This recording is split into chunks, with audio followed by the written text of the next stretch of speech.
अहम खबर से आपको आगाह करेंगे। लाहौर से महकमा सिविल डिफेंस का गैर कानूनी एलपीजी और पेट्रोल एजेंसियों के खिलाफ क्रैकडाउन जारी। एलपीजी और पेट्रोल एजेंसियों का सामान जब्त करके उनके खिलाफ मुकदमात दर्ज कर लिए गए हैं।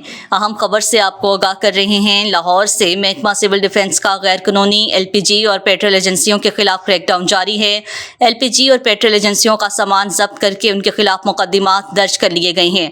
मजीद अपडेट करें आपको तो आपको बताएं कि महकमा सिविल डिफेंस का डिप्टी कमिश्नर लाहौर सैयद मूसा रजा के हुक्म और सीडीओ लाहौर इरफान अली मलिक की हिदायत पर लाहौर में गैर कानूनी एलपीजी पॉइंट्स और पेट्रोल एजेंसियों के खिलाफ ऑपरेशन जारी है। ये operation Samanabad town, Iqbal town, Dataganj Bakhsh town, Gulberg town, cantt Shalimar town, Nishtar town और रावी टाउन में रोजाना की बुनियाद पर जारी है, जिसकी सरबराही civil defence instructor Raheel Ajmal कर रही हैं। रहील अजमल ने मीडिया से गुफ्तगू करते हुए कहा है कि ये क्रैकडाउन डीसी लाहौर सैयद मूसा रजा के हुक्म और सीडीओ लाहौर इरफान अली मलिक की हिदायत पर जारी है, जो अगले 30 दिन तक जारी रहेगा।